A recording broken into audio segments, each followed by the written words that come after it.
First publish in 1887 in the world news paper. ঠিক আছে, এটা তাহলে প্রথম পাবলিশ হয়েছিল 1887 দ্য ওয়ার্ল্ড নিউজ পেপারে। পুরো নামটা লিখে নে, অস্কার, পুরো নামটা লিখে নে, Oscar Fingal, Oscar OSCR, Oscar Fingal, FINGAL, Fingal, FINGAL, Fingal হয়েছে। তারপর লেখ ও ওপরে, ওপর লেখার পর একটা অ্যাপোস্ট্রফি দিবি, ও অস্কারের পর ও, অস্কার ফিঙ্গাল, ও লিখেছিস তো, এর ওপর একটা অ্যাপোস্ট্রফি। তারপর লেখ ফ্লাহার্টি, FLA, ফ্লা, HERTIE, FLAHERTIE, ফ্লাহার্টি হয়েছে। ওয়াইল্ড বান্ডা দেখ বইয়ে দেওয়া আছে, ওয়াইল্ড। তাহলে পুরো নামটা কি হচ্ছে, বইয়ে দেওয়া আছে তো অস্কার ওয়াইল্ড, ওখান থেকে ওয়াইল্ড বানানটা লিখে নে, WILD, ওয়াইল্ড, ওয়াইল্ড বানানটা ওখান থেকে দেখে লিখে নে। তাহলে পুরো নাম কি হলো, অস্কার ফিঙ্গাল ও ফ্লাহার্টি ওয়াইল্ড। মনে থাকবে নামটা পুরোটা।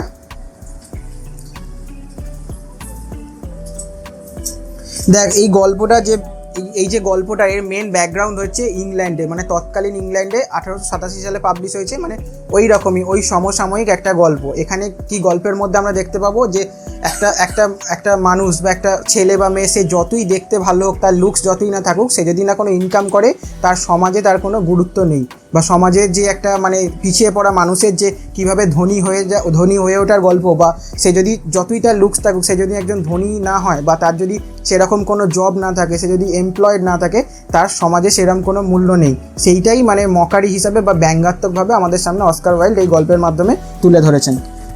দেখ এবার, unless one is wealthy there is no use in being a charming fellow. বলছে আনলেস ওয়ান ইজ ওয়েলদি, যতক্ষণ অবধি না কেউ একজন ওয়েলদি বা ধনবান হয়, there is no use in being a charming fellow, তাহলে একজন চার্মিং বা আকর্ষণীয় মানুষ হয়ে কোনো লাভ নেই, বা আকর্ষণীয় পুরুষ হয়ে কোনো লাভ নেই। Romance is the privilege of the rich. Romance বা ভালোবাসা, এটা হচ্ছে প্রিভিলেজ, এটা হচ্ছে বিশেষ সুবিধা। কাদের জন্যে? অফ দ্য রিচ, মানে ধনীদের জন্যে। প্রেম ভালোবাসা এগুলো হচ্ছে ধনীদের বিষয়বস্তু, তাদের বিশেষ সুবিধা। Not the profession of the unemployed, কিন্তু যারা বেকার বা যারা কোনো কাজের সঙ্গে যুক্ত নয়, তাদের এগুলো কোনো জীবিকা নয়, বা তাদের এর সঙ্গে তাদের কোনো গুরুত্ব নেই। The poor should be practical and project. তাহলে দ্য পোর, তাহলে গরিবদের কী হতে হবে? পোর শুড বি প্র্যাকটিক্যাল, মানে তাদের বাস্তববাদী হতে হবে। অ্যান্ড প্রজেক্ট মানে তাদের কল্পনাহীন হতে হবে, তাদের কল্পনার জগতে ভেসে থাকলে চলবে না। It is better to have a permanent income than to be fascinating. বলছি it is better to have a permanent income, এটা অনেক বেটার বা অনেক ভালো। কী ভালো? পার্মানেন্ট ইনকাম, মানে যেন একটা মানে পার্মানেন্ট মানুষের কোনো জীবিকা থাকে, সেটা অনেক ভালো। দ্যান টু বি ফ্যাসিনেটিং, বা আকর্ষণীয় হওয়ার থেকে বা মুগ্ধকর দেখতে হওয়ার থেকে তার যদি একটা পার্মানেন্ট কোনো জীবিকা থাকে, সেটা অনেক গুণ ভালো। This are the great truth of modern life, এটাই হচ্ছে আমাদের আধুনিক জীবনের সবথেকে বড় সত্যি। Which Hugh Askin never realise, যেটা আমাদের গল্পের নায়ক হিউ আস্কিন কখনোই রিয়েলাইজ করতে পারেননি বা বুঝতে পারেননি। তাহলে গল্পের নায়কের নাম কি? Hugh Askin. For Hugh intellectually we must admit, মানে পোর হিউ, মানে হিউ আস্কিন কি বলছে এখানে? পোর বলতে গরিব বা বেচারা বলতে গেলে ওই সেন্সে বলছে। পোর হিউ ইন্টেলেকচুয়ালি, বুদ্ধিগত দিক থেকে, উই মাস্ট অ্যাডমিট, আমাদেরকে মেনে নিতে হবে, he was not of much importance, তার সেইভাবে কোনো গুরুত্ব ছিল না। মানে সে দেখতে চার্মিং ছিল, দেখতে সুপুরুষ ছিল, কিন্তু তার এমন কিছু বিশেষ বুদ্ধিসম্পন্ন ব্যক্তি সে ছিল না। He never said a brilliant, সে কখনো ব্রিলিয়ান্ট বা চমকপ্রদ কথা কিছু কখনো বলতো না। Or even an ill nature thing in his life, বা কখনো ইল নেচার বা কোনো খারাপ কথাই বলতো না। মানে সে একটা মানে মিডিয়াম একটা বুদ্ধিসম্পন্ন একটা ব্যক্তি ছিল Hugh. But then he was wonderfully good looking, কিন্তু সে ছিল খুব সুন্দর দেখতে বা খুব সুপুরুষ। With his crisp brown hair, crisp মানে কি? কোঁকড়ানো। With his crisp brown hair, তাহলে তার চুলগুলো কী ছিল? কীরকম ছিল? ক্রিপস, কোঁকড়ানো। ব্রাউন মানে হচ্ছে বাদামি রঙের চুল ছিল তার। হিজ ক্লিয়ার কাট প্রোফাইল মানে তার মুখের আদলটা ছিল একদম স্পষ্ট। অ্যান্ড হিজ গ্রে আইস, তার চোখগুলো ছিল ধূসর রঙের। He was as popular with the men as he was with the women, সে যেমন পুরুষদের মধ্যেও পপুলার বা জনপ্রিয় ছিল, তেমনি মহিলাদের মধ্যেও সে খুব জনপ্রিয় ছিল। And he had every accomplishment except that of making money, he had every accomplishment, তার সমস্ত কিছু অ্যাকমপ্লিশ করা ছিল বা সমস্ত কিছু তার আয়ত্তের মধ্যে ছিল, এক্সেপ্ট দ্যাট অফ মেকিং মানি, শুধু কীভাবে টাকা রোজগার করতে হয় সেটা ছাড়া। হিজ ফাদার হ্যাড বিকুইটেড, তাহলে তার বাবা বিকুইটেড মানে উত্তরাধিকার সূত্রে পাওয়া, বা তার বাবা তাকে উত্তরাধিকার সূত্রে দিয়ে গিয়েছিল। তাহলে হিজ ফাদার হ্যাড বিকুইটেড কি দিয়ে গিয়েছিল? হিজ ক্যাভালরি সোর্ড, ক্যাভালরি মানে হচ্ছে অশ্বারোহী যোদ্ধাদের যে তলোয়ার, সেই তলোয়ারটা তাকে দিয়ে গিয়েছিল উত্তরাধিকার সূত্রে। And the history of the peninsular war in 15 volumes. এবার যে হিস্ট্রি বা পেনিনসুলার ওয়ার বা পেনিনসুলার যুদ্ধ নিয়ে যে ইতিহাস, সেই যুদ্ধের সেই ইতিহাস নিয়ে 15টা খণ্ডের বই তাকে তার বাবা উত্তরাধিকার সূত্রে দিয়ে গেছিল। তাকে তার বাবা তাহলে কী দিয়ে গেল? একটা সোর্ড দিয়ে গেল, রাইভালরি সোর্ড দিয়ে গেল, আর 15টা বইয়ের খণ্ড, যে বইটা কী নিয়ে লেখা ছিল, হিস্ট্রি বইটা, পেনিনসুলার ওয়ার। মানে পেনিনসুলার ওয়ারটা কি জেনে নে হালকা করে, অত মানে এটা তো সেরকম কোশ্চেন আসবে না। ধর 1807 থেকে 1814 সাল নাগাদ পেনিনসুলার বলতে ফ্রান্সে তখন রাজত্ব করতো নেপোলিয়নের সঙ্গে ফ্রান্সে একদিকে ছিল। পেনিনসুলার ওয়ার যখন হয়েছিল তখন ফ্রান্স ছিল একদিকে, তার নেতৃত্ব দিয়েছিল নেপোলিয়ন, আর তার অপোজিট টিমে কারা কারা ছিল? স্পেন, পর্তুগাল আর ব্রিটেন। তাহলে স্পেন, পর্তুগাল, ব্রিটেনের সঙ্গে ফ্রান্সের যুদ্ধ হয়েছিল 1807 থেকে 1814 সালে। এইটাকেই বলা হচ্ছে পেনিনসুলার ওয়ার। আর এই পেনিনসুলার ওয়ারের কিছু স্মৃতি তার বাবা তাকে দিয়ে গিয়েছিল, নিশ্চয়ই এটা বোঝা যাচ্ছে। তাহলে হিউ বাবা কী ছিল? একজন কোনো সেনা মানে সৈন্যবাহিনীর সঙ্গে যুক্ত কোনো ব্যক্তিত্ব ছিল, এবং তিনি ওই যুদ্ধে নিশ্চয়ই অংশগ্রহণ করেছিলেন, তা না হলে ওকে এই উপহারগুলো দিয়ে যাবেন বা কেন?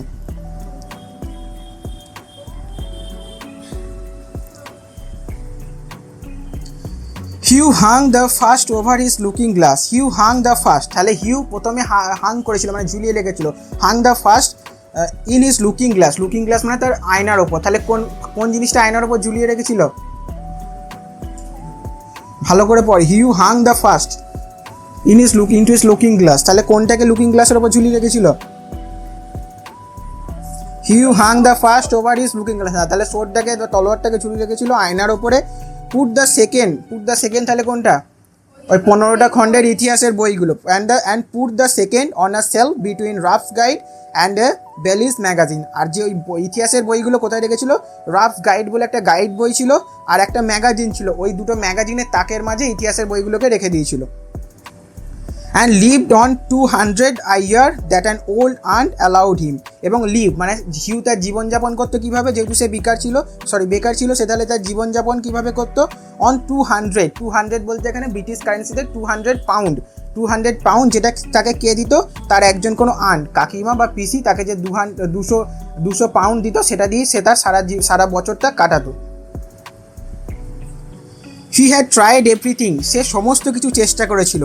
He had gone the stock exchange for 6 months, সে 6 মাসের জন্য, he had gone on the stock exchange for 6 months, সে 6 মাসের জন্য শেয়ার মার্কেটে নিজেকে যুক্ত করেছিল, মানে শেয়ার মার্কেটের কাজের সঙ্গে নিজেকে যুক্ত রেখেছিল। But what was a butterfly to do among the bulls and the bears. Bulls and bears বলতে শেয়ার মার্কেটে, বুলস বলতে যখন মার্কেট ওপরের দিকে ওঠে, মানে জিনিসের দাম বাড়ে শেয়ার মার্কেটের ক্ষেত্রে, জানবি না হয়তো বলে দিচ্ছি শোনেরা। শেয়ার মার্কেটে যখন বুল বোঝায় মানে মার্কেট তখন বুম করে, মার্কেট ওপর দিকে ওঠে। আর বিয়ার বলতে যখন মার্কেট নিচের দিকে পড়ে যায়, মানে জিনিসপত্রের দাম কমতে থাকে, সেটাকে বলছে বিয়ার। তাহলে এখানে বলছে তাহলে হিউয়ের মতো একজন বাটারফ্লাই ইন দ্য সেন্স, এখানে বলছে তাকে সোশ্যাল বাটারফ্লাই বলতে একজন মানুষ যে সমাজের সমস্ত লোকের সঙ্গে মিশতে পারে। বলছে এরকম সাধারণ বাটারফ্লাই মানে সমাজজীবী বা সমাজের সমস্ত মানুষের সঙ্গে মিশতে পারে এরকম একজন সাধারণ মানুষের সঙ্গে তারা আবার কি বুল এবং বিয়ার মানে মার্কেট ওঠানামা শেয়ার কি বুঝবে, মানে সে এই জায়গাতে এই শেয়ার মার্কেটেও সে সফল হতে পারেনি। He had been a tea merchant for little longer, সে কিছুদিন চায়ের ব্যবসাও করেছিল। But he had soon tired of pekoe and souchong, এগুলো হচ্ছে চাইনিজ চায়ের নাম বা চায়নার যে সমস্ত চা সেই সমস্ত চায়ের নাম। বলছে সে কিছুদিন চায়ের ব্যবসাও করেছিল, but had soon tired of, কিন্তু খুব তাড়াতাড়ি টায়ার্ড হয়ে গিয়েছিল, ক্লান্ত হয়ে গিয়েছিল। বাই পিকই অ্যান্ড সচাং, এগুলো হচ্ছে চায়ের নাম। এই চায়ের ব্যবসা করতে করতে সে খুব তাড়াতাড়ি টায়ার্ড হয়ে গেছিলো, সেগুলো আর তার ভালো লাগছিল না।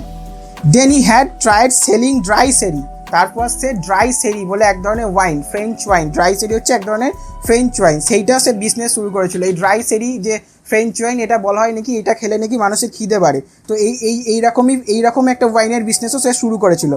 That did not answer, the sherry was little too dry, that did not answer, এটাও তাকে কোনো অ্যান্সার দেয়নি, মানে এটাতেও সেই কাজেও সে সফল হতে পারেনি। The sherry was a little too dry, এই সেরি বা এই মদটাও যেন তার কাছে ছিল খুবই শুকনো, মানে এই ব্যবসাতেও সে সফল হতে পারেনি। আলটিমেটলি হি বিকাম নাথিং, অবশেষে সে কিছুই হতে পারেনি। আলটিমেটলি হি বিকাম নাথিং, আর ডিলাইটফুল, একটা আনন্দিত বা একটা প্রফুল্লিত, ইনএফেকচুয়াল মানে তার কোনো প্রভাবহীন বা অলস ইয়ং ম্যান, সে ছিল একটা যুবক ছিল, with a perfect profile and no profession, যার প্রোফাইল, যার মুখের আদলটা ছিল খুব পারফেক্ট, মানে সে দেখতে খুব সুন্দর ছিল, অ্যান্ড নো প্রফেশন, এবং যার কোনো প্রফেশন বা জীবিকা কিছু ছিল না। তারপর দেখ, এরপরটা দেখ, ভালো করে শুনলে কাজে লাগবে, প্রান্তিক দেখ, টু মেক ম্যাটার ওয়ার্স, মানে এই ঘটনাটাকে, এই যে তার যে ব্যাকগ্রাউন্ড, তার যেই অবস্থা, সেগুলো যাতে আরও খারাপ করেছিল কিসে, হি ওয়াজ ইন লাভ, সে প্রেমে পড়ে গিয়েছিল। The girl he loved was Laura Merton, তাহলে যে মেয়েটা সে প্রেমে পড়েছিল তার নাম কি, Laura Merton. The daughter of a retired colonel, the daughter of a retired colonel, তাহলে এই যে লরা মার্টন, এ কার মেয়ে ছিল, একটা রিটায়ার্ড কর্নেল, তার মেয়ে ছিল লরা মার্টন, মানে বুঝতেই পারছিস বেশ পয়সা সম্পন্ন ব্যক্তি যেহেতু কর্নেল ছিল। Who had lost his temper and his digestion in India, তাহলে এই কর্নেল যে ছিল ব্রিটিশদের সময় কর্নেল ছিল, তার মানে সে ব্রিটিশ রাজত্বকালে ভারতে কোনো না কোনো সময় ব্রিটিশ আর্মির হয়ে এসেছিল, সেখানে ভারতে এসে সেই কর্নেল কী করে ফেলেছে, হি লস্ট হিজ টেম্পার, তার মেজাজটা সেখানে সে হারিয়ে ফেলেছে। কে হারিয়ে ফেলেছে মেজাজ, তাহলে মেয়েটার বাবাটা, লরার বাবা এখানে এসে তার টেম্পার হারিয়ে ফেলেছে, অ্যান্ড হিজ ডাইজেশন, এবং তার যে ডাইজেশন, মানে তার ডাইজেশন বাংলা কি, হজম শক্তি, তার হজম শক্তিটা সে ইন্ডিয়াতে এসে হারিয়ে ফেলেছে। And had never found either of them again, এবং সেই জিনিস দুটো, মানে তার টেম্পার এবং ডাইজেশন, সেটা সে ইংল্যান্ডে ফিরে গেও আর ফিরে পায়নি, মানে সেই দুটো তার পুরোপুরি বিগড়ে গেছে সারা জীবনের জন্য। লরা অ্যাডোর্ড হিম, লরা অ্যাডোর্ড হিম, মানে লরা এই হিউকে খুব ভালোবাসতো, বা তাকে খুব মানে কি বলবো, স্নেহ করতো। And he was ready to kiss her shoestring, এবং হি বলতে কাকে বোঝাচ্ছে, হিউ, এবং হিউ বলছে, হিউ কি ছিল, হি ওয়াজ রেডি টু কিস আর শুস্ট্রিং, মানে লরার যে জুতোর ফিতে সেটাতেও কিস করতে হিউ রেডি ছিল। They were the handsomest couple in London, তারা ছিল লন্ডনের সবথেকে হ্যান্ডসামেস্ট, মানে সবথেকে সুন্দর কাপল বা জোড়া। And had not a penny piece between them, এবং তাদের মধ্যে কোনো পেনি, সবথেকে সুন্দরী ছিল বা সুন্দর ছিল, কিন্তু তাদের মধ্যে কোনো পেনি পাইস, মানে তাদের কোনো মানে কি বলবো, কোনো 1 কোটি পয়সা বা তাদের কাছে ছিল না। পেনি প্রাইস মানে কোনো, মানে একদম মানে মিনিমাম যে টাকার একক, সেই রকম কোনো পয়সাও তাদের কাছে ছিল না। The colonel was very fond of Hugh, colonel হিউকে খুব ভালোবাসতো বা তার খুব প্রিয় ছিল কলোনেলের কাছে Hugh, but would not hear of any engagement, কিন্তু তার কাছে প্রিয় ছিল, কিন্তু তার মেয়ের সঙ্গে এনগেজমেন্টের ব্যাপারে সে কিন্তু কোনো কথাই বলতে চাইছে না।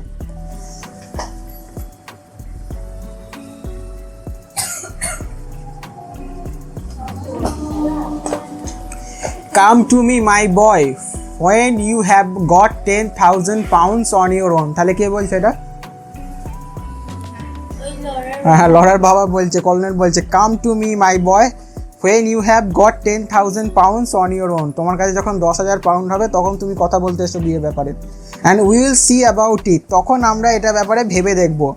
হি ইউজ টু সে আরও বলতো, and Huey looked very glam, এগুলোতে শুনে হিউই কী হতো, গ্লাম হতো, গ্লাম মানে বিমর্ষ হতো, আর সে দুঃখিত হয়ে পড়তো।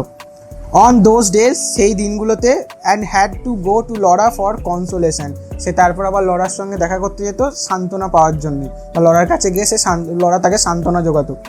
One morning as he was on his way to Holland Park, একদিন সকালে যখন সে হল্যান্ড পার্কের দিকে যাচ্ছিল, হোয়ার দ্য মার্টনস লিভ, তাহলে এই যে মার্টনস ফ্যামিলি, লরা আর ওর বাবা যেখানে থাকতো, সেই জায়গাটা, মার্টনস ফ্যামিলি কোথায় তারা থাকতো, হল্যান্ড পার্ক বলে একটা জায়গা, এই জায়গাটা কি ছিল, একটা খুব মানে অভিজাত ফ্যামিলি বা বিভিন্ন রিচ পিপল বা বড় লোকদের একটা থাকার জায়গা ছিল এটা। He dropped in to see a great friend of his, সেখানে দাঁড়িয়ে পড়লো, ড্রপড ইন করা মানে কারোর কাছে হঠাৎ দেখা করতে যাওয়া, তাহলে he dropped in to see a great friend, সে একটা তার খুব অনেক পুরনো দিনের বন্ধু, তার সঙ্গে দেখা করতে গেল, তার নাম কি ছিল, Alan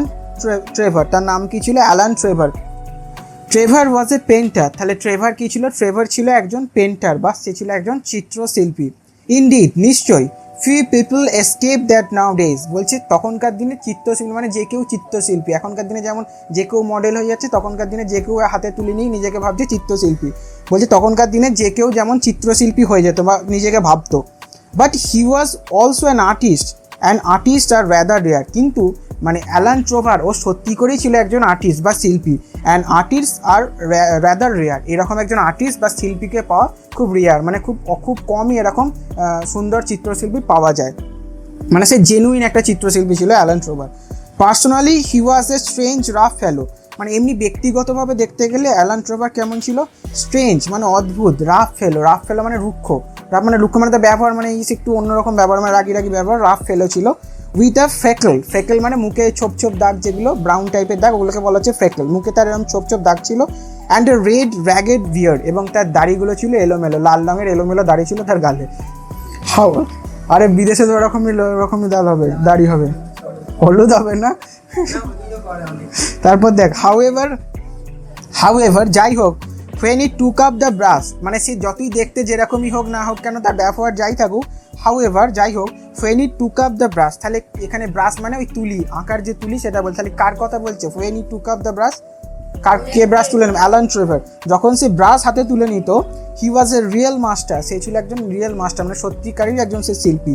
and his picture were eagerly sought after, এবং তার যে ছবি যেগুলো সে আঁকতো সেগুলো ইগারলি শট আফটার, সিক থেকে শট, সিক মানে চাওয়া, সিকের পাস ফর্ম হচ্ছে শট। তাহলে সে যে ছবিগুলো আঁকতো সেই ছবিগুলোর ইগারলি শট আফটার, মানে সেই ছবিগুলো বাজারে অত্যন্ত ডিম্যান্ড ছিল, বা সেই ছবিগুলো কেনার জন্য লোকে লাফালাফি করতো। He had been very much attracted by Hugh at first. তাহলে এই যে অ্যালান ট্রোভার, সে প্রথমে হিউকে দেখে খুবই অ্যাট্রাক্টেড হয়েছিল, আকর্ষিত হয়েছিল। ইট মাস্ট বি অ্যাকনলেজ, এটা আমাদের স্বীকার করতে হবে, entirely on account of his personal charm. তাহলে অ্যালান ট্রোভার প্রথমে হিউকে দেখে কেন আকর্ষিত হয়েছিল? তার পার্সোনাল চার্ম, বা তার যে একটা এই যে খোলামেলা ব্যবহার, তার যে একটা মানুষকে খুশি করার মতো ব্যবহার হিউর ছিল, সেটা দেখে কিন্তু অ্যালান ট্রোভার প্রথমে হিউয়ের প্রতি আকর্ষিত হয়েছিল। The only people a painter should know, একজন মানুষকে যাকে শুধু পেন্টার জানে, হি ইউজ টু সে, মানে একজন মানুষকে পেন্টারে চেনা উচিত কীভাবে, সেটা কীভাবে বলতো দেখ, হি ইউজ টু সে, মানে অ্যালান ট্রোভার বলতো সে কীরকম মানুষকে পছন্দ করে। আর পিপল হু আর বিটি মানে মূর্খ বা বোকা, এরকম। এখানে বিটি হচ্ছে এটা ফ্রেঞ্চ ওয়ার্ড, এটা কিন্তু ইংলিশের ওয়ার্ড নয়। বিটি এটা হচ্ছে ফ্রেঞ্চ ওয়ার্ড। তাহলে বলতে এমন একটা মানুষকে যে তার ভাল লাগে, বা যে হচ্ছে মূর্খ। অ্যান্ড বিউটিফুল, এবং যে খুব দেখতে সুন্দর। People who are an artistic pleasure to look at and an intellectual repose to talk to him. বলছে যার একটা আর্টিস্টিক প্লেজার, মানে তার একটা মানে শৈল্পিক বা তার যেটা শিল্প সম্পর্কে যার একটা বোধ আছে, যাকে থেকে শিল্প সম্পর্কে কিছু শিল্প বা চিত্র জগতে কিছু করা যাবে, এরম মানুষকে অ্যান ইন্টেলেকচুয়াল রিপোজ, এবং যাদের কাছে নিজের বুদ্ধিমত্তা সেটাকে রিপোজ করা যাবে, যেটাকে বিশ্রাম দেওয়া যাবে, টু টক টু, যাদের সঙ্গে কথা বলে। মানে দেখ, মানে অ্যালান ট্রোভার ছিল একজন চিত্রশিল্পী, সে কিরম মানুষকে চাইছে? বিটি হচ্ছে ফ্রেঞ্চ ওয়ার্ড, মানে একটা মূর্খ, মানে যে একজন তখন তার এরকম না যে এই ফোনে ছবি আঁকবে, মানুষটাকে সামনে বসিয়ে ছবি আঁকছে, যখন তাকে সামনে বসিয়ে ছবি আঁকবে, সে যদি বেশি চালাক হয়, 5টা কথা বলবে, তার ছবি আঁকতে অসুবিধা হবে। ওই জন্য বলছে মূর্খ একজন মানুষকে চাই। আর একজন মানুষ যাকে দেখতে সুন্দর, যার ভালো দেখতে হলে তবে ছবি ভালো উঠবে বলছে, ভালো আঁকতে পারবে, সেটা যেমন একটা ব্যাপার।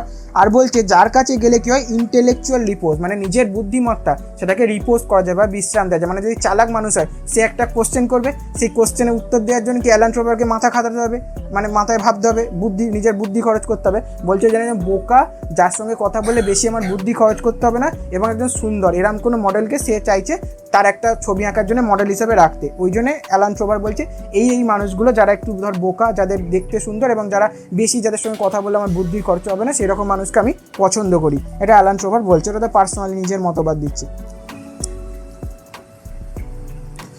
মেন হু আর ড্যান্ডিজ, বলছে মেন হু আর ড্যান্ডিজ মানে হচ্ছে যারা খুব সুন্দর বা হ্যান্ডসাম দেখতে, যে সমস্ত মানুষরা handsome. And women who R Darlings, এবং যে সমস্ত মহিলা যারা হচ্ছে ডার্লিংস মানে খুব প্রিয়।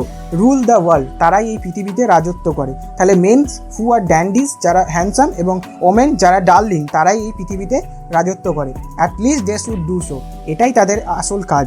However after he got to know Hugh better, যখন অ্যালান ট্রোভার হিউকে আরেকটু ভালোভাবে চিনতে পেরেছিল, he liked him quite as much for his bright buoyant, এবং সে তখন অ্যালান ট্রোভার প্রথমে তার তার যে মুগ্ধ করার মতো যে ক্ষমতা, সেটাতে সে প্রথমে অ্যাট্রাক্টেড হয়েছিল। পরে যখন হিউকে আরেকটু চিনল, হি লাইকড হিম কোয়াইট, সে আরও তাকে ভালোবাসতে বা পছন্দ করতে শুরু করলো, as much for his bright buoyant, তার যে ব্রাইট মানে উজ্জ্বল, বয়েন্ট মানে হচ্ছে প্রফুল্লতা, তার যে সবসময় আনন্দিত থাকা বা হ্যাপি থাকার যে অভ্যাস, সেইটা দেখে কিন্তু অনেকটা বেশি তাকে আরও পছন্দ করতে আরম্ভ করো অ্যালান ট্রোভার। অ্যালান ট্রোভার কিন্তু এর সঙ্গে কোনো রিলেশনশিপ নেই, একটা ছেলে ও একটা পেন্টার, মানে জাস্ট ফ্রেন্ড হিসাবে সঙ্গে কথা বলছে বা ফ্রেন্ড হিসাবে নিজের ভালো লাগা সেটা শেয়ার করছে। বয়েন্ট স্পিরিট মানে হচ্ছে আত্মা, আত্মা বলতে এখানে চার যে প্রফুল্লিত আত্মা, মানে যে খুশি যে পার্সোনালিটি সেটা দেখাচ্ছে, সেটার জন্য অ্যালান ট্রোভারের কাছে হিউ খুব ফেভারিট হয়ে উঠেছিল।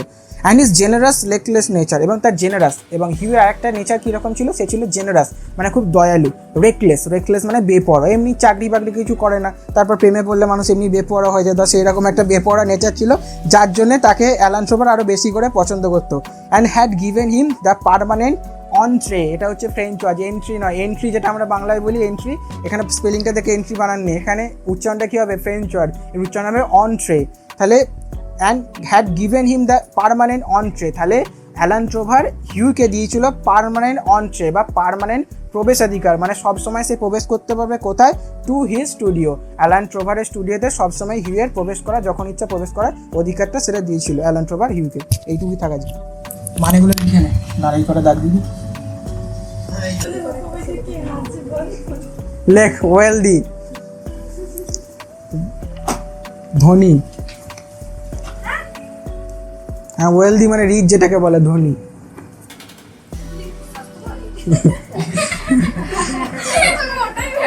ওটা তো হেলদি, তারপরে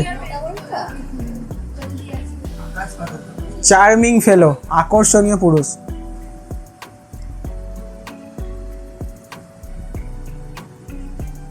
রোম্যান্স, প্রেম বা ভালোবাসা।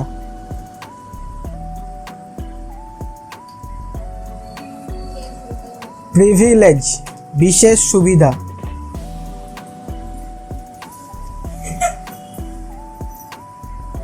আনএমপ্লয়েড, বেকার। জবলেস, জবলেস, বেকার। প্র্যাকটিক্যাল, বাস্তবসঙ্গত, শুধু বাস্তব লিখতে পারিস। প্রজিয়াক, কল্পনাহীন।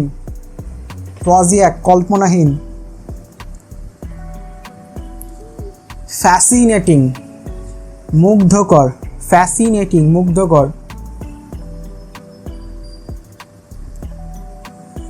ইন্টেলেকচুয়ালি, বুদ্ধিগতভাবে।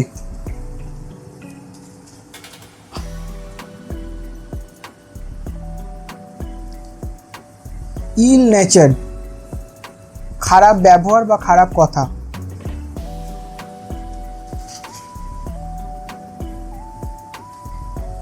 ক্রিস্প ব্রাউন হেয়ার, কোঁকড়ানো বাদামি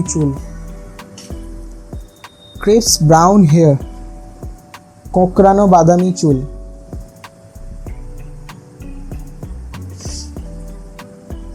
ক্লিয়ার কাট প্রোফাইল, পরিষ্কার মুখের আদল।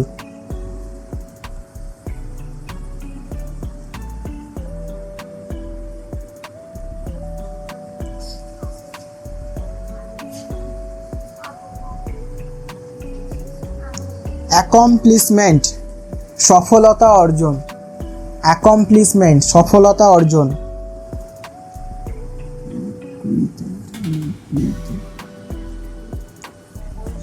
বিকুইথেড, উত্তরাধিকার সূত্রে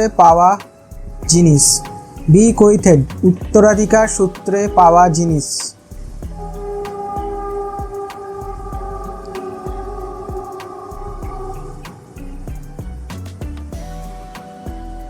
ক্যাভালরি সোড, অশ্বারোহী তরোয়ার।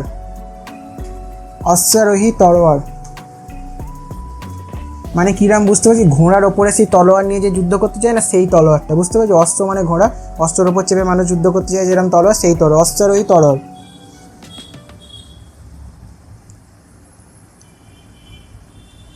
পেনিনসুলার ওয়ার, পাশে লিখেছিস তো, পেনিনসুলার ওয়ার লেখ।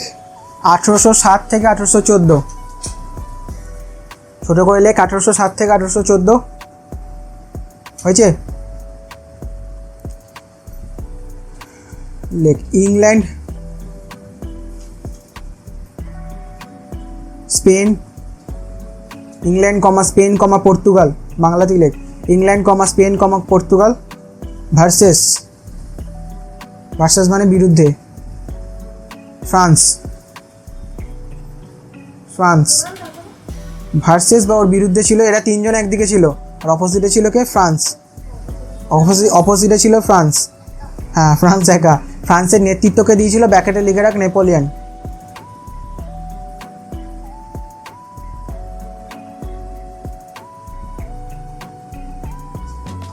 স্টক এক্সচেঞ্জ, শেয়ার বাজার, স্টক এক্সচেঞ্জ শেয়ার বাজার।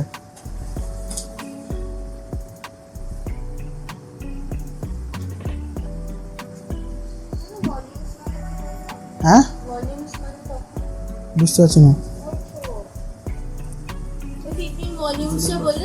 ভলিউমস মানে খণ্ড, বইয়ের খণ্ড। 15 ভলিউমস মানে বইয়ের খণ্ড।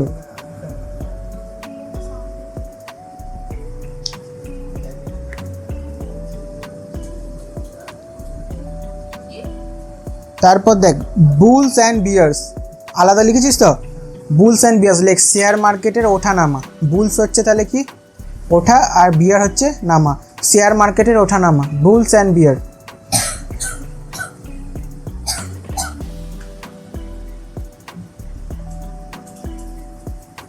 হয়েছে? তারপর লেখ ড্রাই সেরি, লেখ এক ধরনের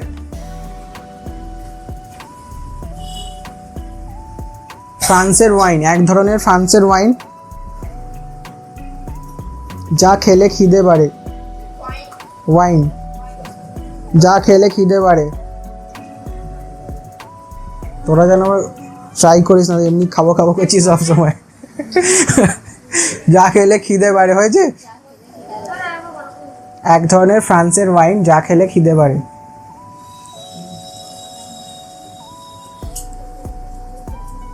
হয়েছে? ইনএফেকচুয়াল, প্রভাবহীন, প্রভাবহীন। টেম্পার, মেজাজ, টেম্পার মেজাজ।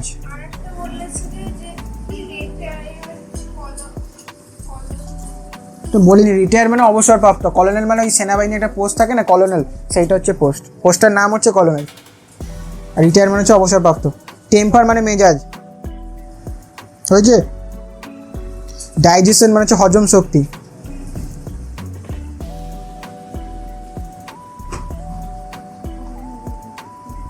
পেনি, পেনি প্রাইস, স্বল্প মুদ্রা, স্বল্প মুদ্রা। এনগেজমেন্ট,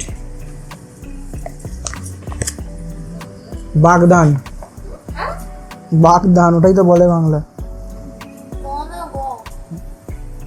গ গ শুধু নাহলে বিবাহ লিখে রেজিস্ট্রি যেটা হয় সেইটাকে বলছে এনগেজমেন্ট।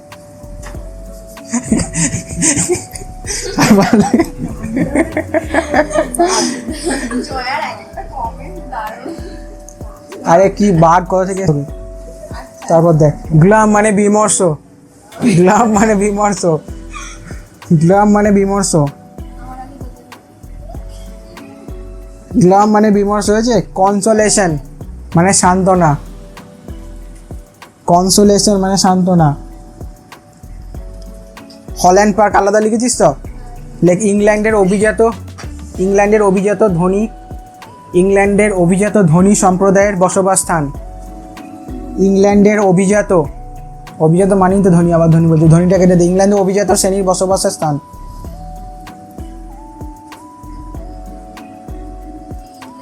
অভিজাত শ্রেণীর বসবাসের স্থান।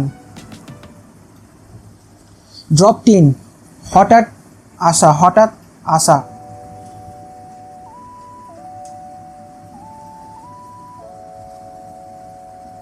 যেটাকে বাংলায় টপকে পড়া বলে না, হঠাৎ করে কোথা থেকে টপকে আসে, এইটা হচ্ছে ড্রপড ইন।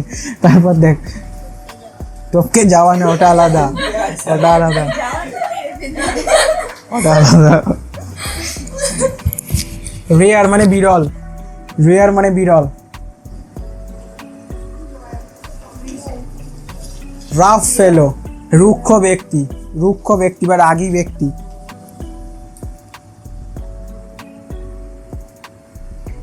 ফ্রেকল ফেস, মুখে ছোপ ছোপ দাগ, ফ্রেকল ফেস, মুখে ছোপ ছোপ দাগ।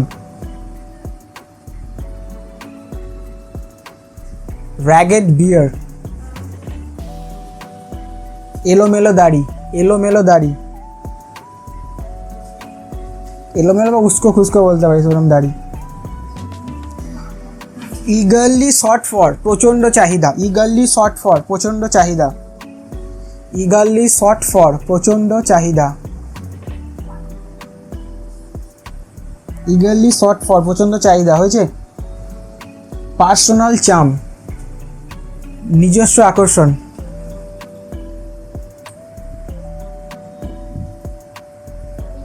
আকর্ষণ, ক্ষমতা লিখে, নিজস্ব আকর্ষণ, ক্ষমতা।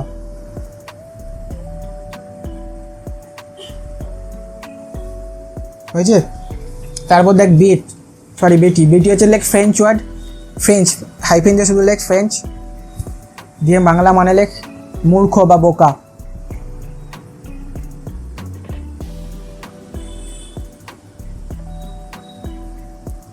ইন্টেলেকচুয়াল রিপোজ,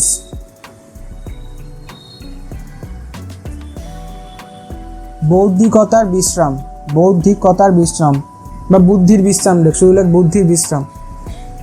তাহলে বুঝতে পেরেছি ওই জায়গাটা বুদ্ধির বিশ্রাম কেন বলছে ওই রকম লোক থাকলে, বুঝতে পেরেছিস তো? হ্যাঁ, সেটা হচ্ছে কথা, বক বক যাতে বেশি না কথা, বুদ্ধির বিশ্রাম। ড্যান্ডিজ লেখ হ্যান্ডসাম, ড্যান্ডিজ লেখে রাখ হ্যান্ডসাম। ডার্লিংস, প্রিয়।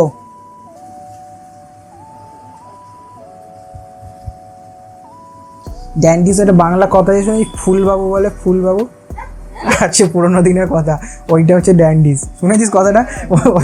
হ্যাঁ, কে সিরিয়াল,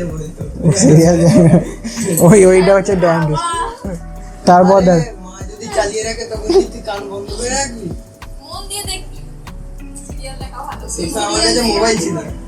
বয়ান স্পিরিট, বয়ান স্পিরিট, ফুলবাবু কথা থেকে এসছে কথাটা বলছি পরে দাঁড়া। বয়ান স্পিরিট বুঝেছি? বয়ান স্পিরিট মানে হচ্ছে প্রফুল্ল আত্মা বা হাসি খুশি আত্মা, বলতে মানে মানুষটাকে বোঝাচ্ছে, বুঝলি তো? হাসি খুশি ব্যক্তিও লিখতে পারিস। জেনারাস, দয়ালু, জেনারাস, দয়ালু। রেকলেস, বেপরোয়া।